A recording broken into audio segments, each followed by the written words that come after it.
ole tu na hian zoram hian khoyang e in nga na khoyang e nai ti kha chu zo na chu han peta ila chu kan zong do na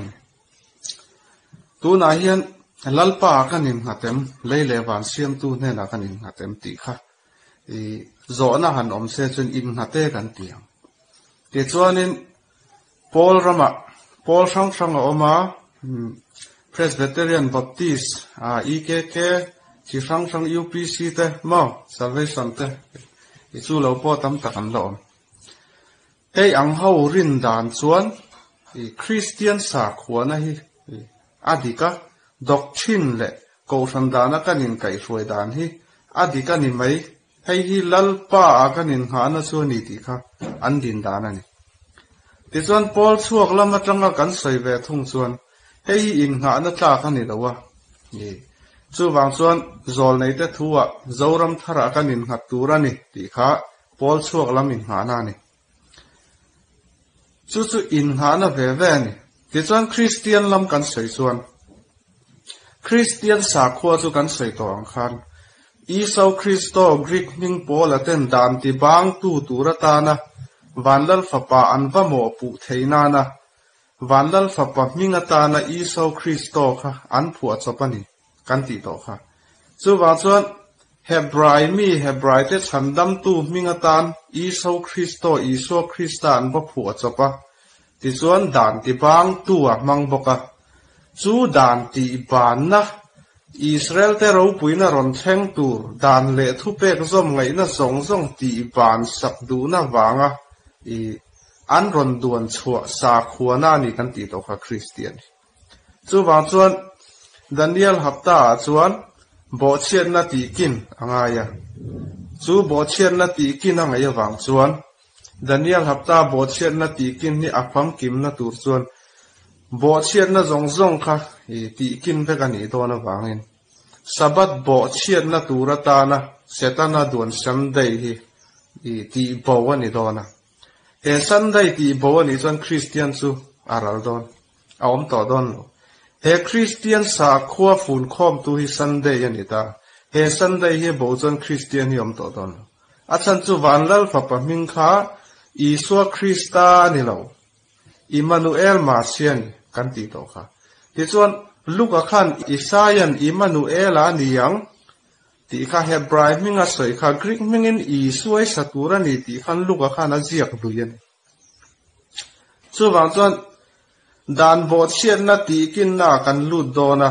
chu dan bo chian na ti kin na chuan Sunday po ti bo ani dona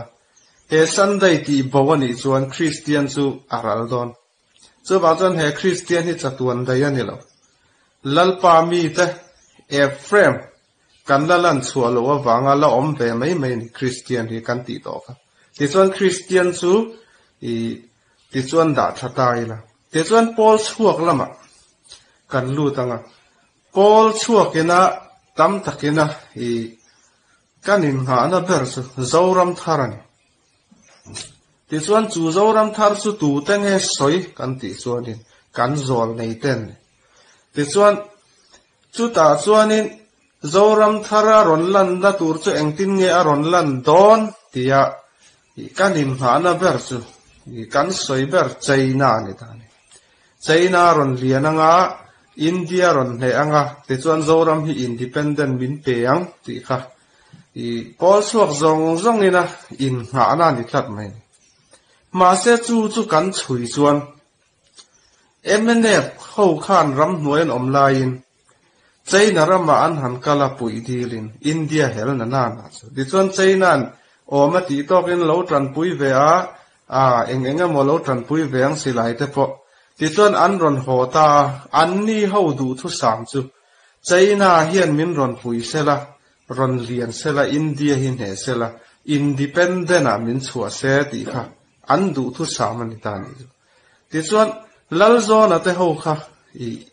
kha MNF ram nuai mi khan an lo om ta chu MNF du thu sam China len tur du thu sam chu lal zona khan a keng ta ti chuan thu thunga khan apulut ta ti chuan thu thlunga pulu ta cheina an ron lian don chu ti du chia lowa kho chak lung pui ro a ron lum dona ati atlang sama mi eng moza ta khoma tun thleng an lo ma kha MNM du thu sam mai cheina ron lian a independent min petur kha kha thu thlung kal puin an kal pui tlat mai na tu piang khan ti chuan mun sang a pol chuak an oma tlang awa kal mi te pon chu zong chu zong mai sena mua pastor in lar pastor chona in lar na zoram thara mua ram lai te mua ti chuanin midang in lar na well te lei hnuai atam lu tuk ti te sai khu ma in lar na balhla te su akungina dolonga in dawang ti zong te khatiang kha an fun khoma ti chuanin khatiang fun khom nen khan cheina ron lianang ti fun khom nen chu pol chuak mun sang a om te tlang aw te khan chu an tlang aw pui vak thin ta ti chuan zoram thar chu aron thleng don ti in an lo ngak ta ma se kan chui le chuan kan zol nei ta hi vok sa ei le sunday ser ten ne leile van siam tu kan pa Elohim a hian vok sa ei le sunday ser zol nei a nei ngai lo chu hriat angai chu ba chan he kan zol nei te thu soi hi a thleng don lo vok sa ei le sunday ser zol nei thu soi a hian lalram thleng tur pakhat mam lo kan zol nei te zinga pastor chona hi alar bera ti mai athu khatam takin ikan ngai khabera ramlai a soi te phei chu ser chi plang dunga an aw na sa ma se pastor chona po ha kan en chuan amit khalet ling zong in an bua chu amit let ling zong a bua sak tu te chu pola kha tu na tir ko pola in ti athu po thu thiang hlim anga in ngai kha khapa amit let ling zong a lo bua tu te ho khan pastor chona kha imit let ling zong in kan bua sak don che min ti a min bua sak atitani ti chuan kan han chuyanga Daniel ate ho po in larna muan nia an thu sei te po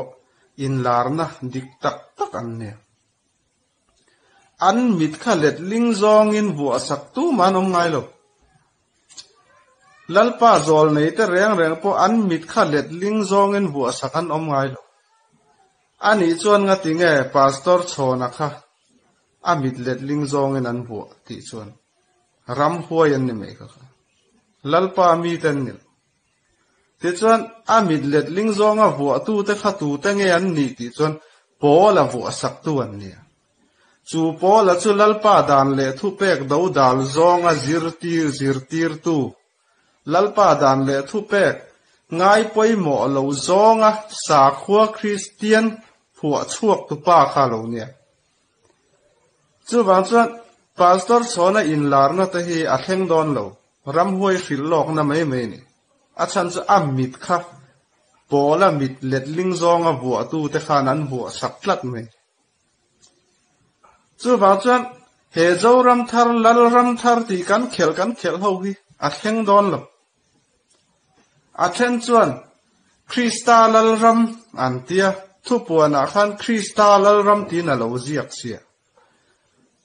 chu thu puan kha mangai Johana ziania mangai Johana hian Greek trong na ziak don lo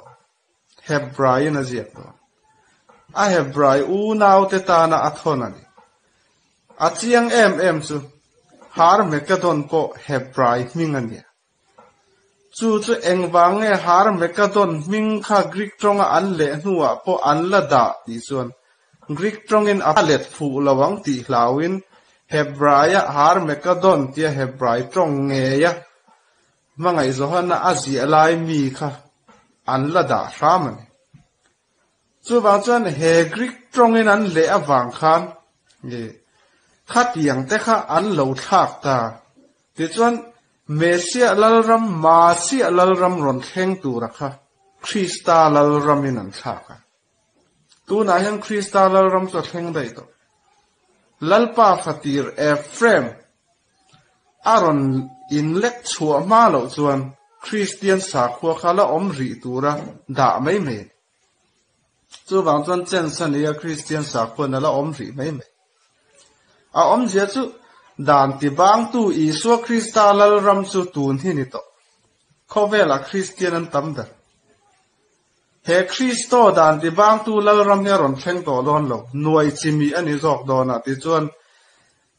mathaya bunga chang som pakwa dan chu ate berpo som ro min ti tu ma si alal ram kharon ding chok chu Daniel hapta pon alo soya bo chiat na ti kin kholo na then phai sual na ti top zong zong kha tu ni lal ram ron thleng tur suni chu bang chuan tu na zoramina pol chuak te pol na kanin ha na zoram thar ram lai ti vel hi a thleng don lo in du lo mai thei in thin porin mai thei lo ring sau khan in du chuan min chau theiang ti chuan in Isu Krista ming khan Krista lal ram ron thleng turangai ho khan in Isu Krista ming khan in du le thi tur pan min ron tong trai theiang ka lau chete lo rang rang in du na mun huna min chau thei in du chuan mai cha min ti siang na po min chau thei he dot Paul aten dan ti bang tu Mosia dan ti bang tu atana he dot ming rik ming Isu Krista an phua lal ram heron thleng don lo rang rang chu za in ka soi ngam mak mai ke ma hian ma aron thleng don lo ti chuan China lian zonga independent min pe tur ram te kha tiang ram te kha hun kan pe to lo kan du to lo khat yang ram kha min ron pe se chuanin Isu Kristo dan ti bang tu ram bok kha kan din le dona Ephraim kan tho thei lo wa kan du to lo wa tu na chuanin kan rab bet mia to chu wang chuan Mosia dan le thu pe zom lo tur le do dal zonga in zir tin na zong chu an chia kan lo an che nuai am ta chu wang chuan lalpa na ram min tiam chu Jerusalem fanulal na masa nang Bethlehem Efrat Zudairam sang tam takzinga te bermala I chunga tangin ro rel turon chuak don chu Bethlehem le Efrat kha apat ni inalam Bethlehem po ni lawa Efrat po ni law ti na ni chu mo Bethlehem ni se chon Bethlehem ati mayang Efrat ni se chon Efrat ati mayang ti chon Bethlehem chu khote bera mi ani khote bera nia vanlal faparon piang he sai du na ni kan ti jong khote ani lo ani chon Efrat chu khote mi khote ni Efrat chu khote ni ma se Efrat khani se chon Bethlehem kha sai te langai engwang nge asai ti chon Bethlehem le Efrat in kara thila omem kan ti chon enge kan ti chon kan pu sa ko pakhan Bethel kala hon lama khan a chung te zong ne nan kala an hon lama afmanga irakili kha Benjamin rai che in kong laka thia chu Efrat le Bethlehem in kara ni chu wang chon afmanga irakili chu manga ingoi chungin Efrat le Bethlehem in kara khana phum ta ne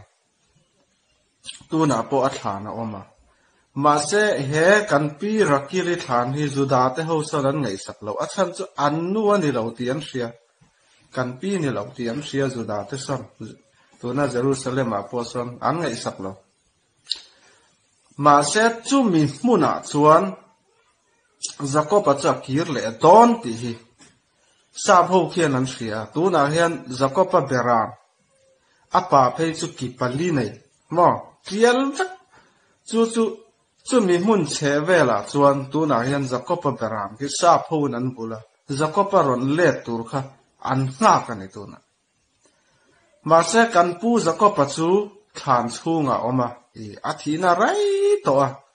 ma se kan pu zakopa aya chumi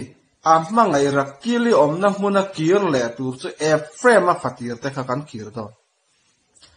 chumi kan kir le na tur lal ram chu tu na aronin hung chuak to do na chu Ephraim chu khovel nam zong zong te chunga ro pui ber zentel te tan phei chon pathian hial ni thei chu ti khopa ro pui cha ron ding chuak do na ni chura ma chuanin kan kir le do kan pu zakopa mangai phum na Bethlehem le Ephrat in ka kan kir le nga chu ta chon ro rel tu ron chuak do na ti chu khovel chunga ro rel tu ni chu mia soi na chu ni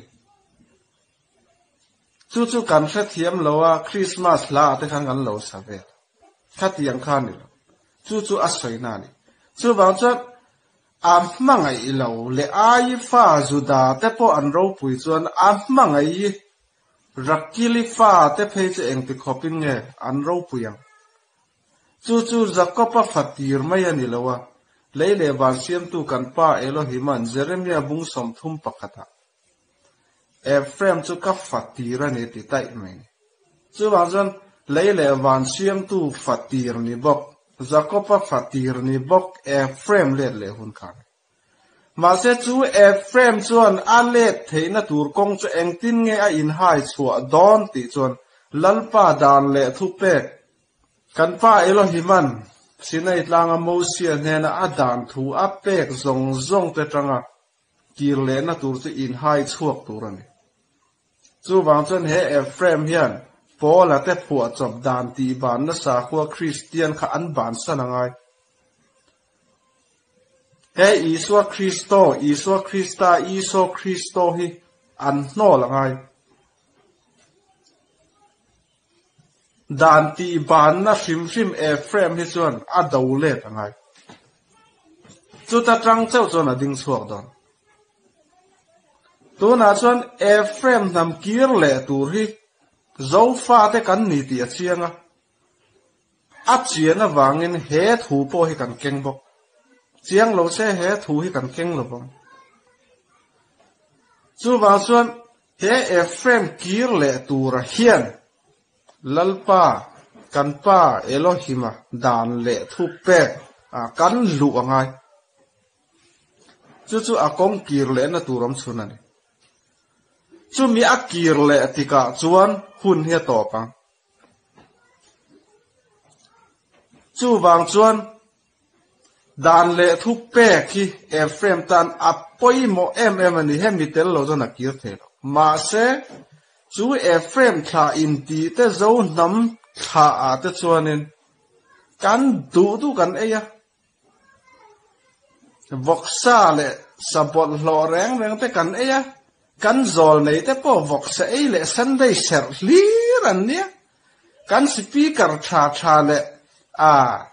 ti dam theina nei kan ti zong po voksa e le Sunday ser lir mi bol lo lir chu wang chuan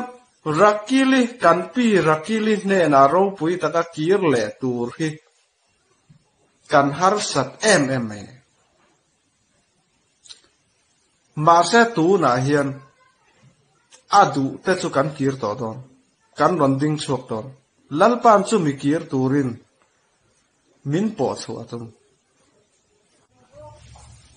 kan ram hian khoya nge a in na ti kan han zo chuanin zoram thara kanin tam tak zoram thara kanin khata chu pol chuak pon chuak lo pon mizoin kan ding chuak anga kan ram hi lalpa zon chuaram ania chu wang chuan lalpa zon chuaram ani wangin kan ding chuak dona mizoram atangin khowela kan ro pui don ti kha kanin din chuana ni ta te chuanin kan rama din chua theinan chuan tam takin kan soya tuna kan siam no pona campaign lai adan le thu pe kan zom chuan kan rama mal som na kan huang ti exodus ate polal pana soi kha a soi thin tan mà sẽ đàn lệ thu bê cả mal xóm na ti cần phiết rual Sunday hi cần là cuồng cuột lắm này Sunday trăng cần chuộc thầy Sunday hi lalpa đàn bộ chiết na nia chu baka Sabbat serte thisen kai Sabbat serte tam tak crusader ten an lâu ti lum na thisen kai bol lo lo tuk ani ti Sunday hi ni ti kan fellow rang Sunday hi ni bol lo lo tuk ni ten om lo tuk lalpa na aten lo tuk ni Sunday hi mo chu phiat ngai tu chu bang chuan dan le thu pek kan zo mangai ti kan aw long chung po hian Sunday kan la sera vok sa te kan la ya ui sa te mo Leviticus bung som pakhata ei phallo tam ta khane chu te chu kan la ya ei in van la rama shil lo kan te mai thei shil lo ni se evi le adam khat no chuan ngai nang eden hu na tang ei le in na shil zia kha no chua mai ni lo tun thenga na fi kan sarte eng kim khowela kan veina chani an ma ni na ei lo turan ei wang ani chu wang chuan ei inin vandal ram kong adal lo ti vel kha sei lo tu adal lo tu lalpa na asoi sel chuan ti lo tu ma in sei sel su se tia in pu pola na ati ang khan khatiang khan ti lo tu in pu sol pola chuan adu ang in sei sel lo ma sel lalpa na sei sel chuan ti lo mai tu a chan chu van ram nei tu le lal ram nei tu chu lalpa ne pola ni lo a lal ram nei tu berena sei sel chuan lal ram in chan du chuan ti lo tu a lal ram nei lo tu na sei sel lo tu ti vel mai me kha oi lo tu thatak in kan ngai tu ngai tu na hian chu bang chuan Israel fa te kan din chu hu na jong kum sang lal ram ania thina om to don lo chu setan na hian na lau em setan na tram hi top to don a chan chu lalpa a fatir Ephraim te kan din chu a setan a kan beile thun hi lalpa na ha chu kan beile thun a chuan hne na kan chang nge don ti lalpan min ti chu bang chuan hne na kan chang nge don setan hi kan hne don tu na in ngai poimo em Sunday te câu han đọc thiên in ti Christian zong pola te na dan ti ba na an phua chop sa khua zong te hi a chevek don in oi lo me thei lo thir ma ro la chevek don ke ni chu lalpa chi tha Israel nam kan ni wangin lalpa dan le thu pe ga lo jong kan ding thei lo a chan chu ading kan om lo pon lalpan anuai chevek don Malakia bung li chang lia Horeb tlanga Mosiah ne na kape ka dan zong kha shereng ro wote Horeb tlang ti chu Horeb ti chu Hebrai trong ania Sinai ti kha lai Sinai che vela om ho ko dan ani Horeb le Sinai chu nang reng kha Sinai tlanga Mosiah ne na pe ka dan zong kha shereng ro wote chu ti ani lo chuan karon kalanga karon ti chevek ang sewuti chu bang afa te tak niel pana dan le thu pe kan zom du to lo chuan khovel khan noi chevek don a chan chu enga tan ma til